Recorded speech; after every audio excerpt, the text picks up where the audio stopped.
ఉద్యోగం సరిగా చేసింటే ఈరోజు అంతమంది ప్రాణాలు పోయేటివి కాదు. ట్రావెల్స్ వాళ్ళకి ఏం కావాలి? డబ్బు కావాలి. ప్రజలు ఎలాగైనా చావని, ప్రజల సేఫ్టీ వాళ్ళకి అవసరం లేదు.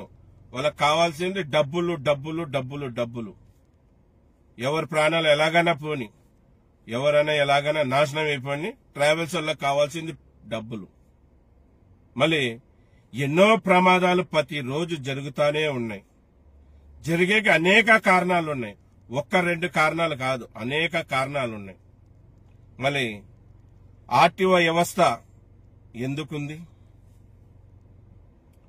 ఆర్టీఓ వ్యవస్థ ఎందుకుంది? మీకు ఎందుకు లక్షల లక్షల జీతాలు ఇచ్చి మిమ్మల్ని ఉద్యోగస్తులుగా నియమించినది? మీరేం చేస్తున్నారు? నిద్రపోతున్నారా?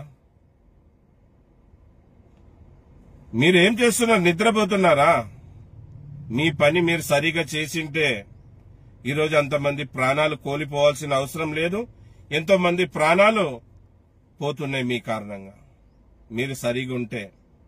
మళ్ళీ ఈ వీడియో ద్వారా నేను 2 తెలుగు రాష్ట్రాల్లో ఉన్న ప్రభుత్వాలకి కోరుకునేది ఒకటే, ముందుగా ఈ ఆర్టీఓ వ్యవస్థని సరిచేయండి.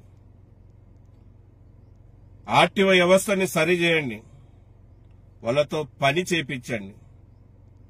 ఒక ఏసీ రూమ్లో ఉండడం కాదు, రోడ్డు మీద దిగి పని చేయాలి.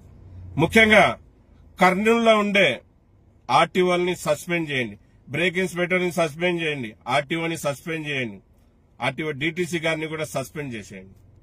కర్నూలులో ఎంతమంది అధికారులు ఉన్నారో వాళ్ళందరినీ సస్పెండ్ చేసేయండి.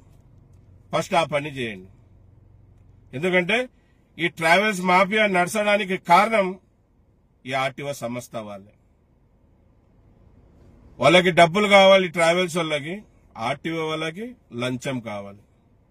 లంచం ఉంటే ఎటువంటి పర్మిట్ లేకుండా, ఎటువంటి పేపర్లు లేకుండా బండ్లు వదిలేస్తారు. మళ్ళీ కర్నూలు విషయానికి వస్తే, నేను కూడా కర్నూలు వాసినే. కర్నూలులో ఇల్లీగల్ గా ఎన్ని బండ్లు తిరుగుతున్నాయి తెలుసా? కర్నూలులో ఇల్లీగల్ గా ఎన్ని బండ్లు తిరుగుతున్నాయి తెలుసా? మళ్ళీ ఆర్టీఓలకి తెలీదా?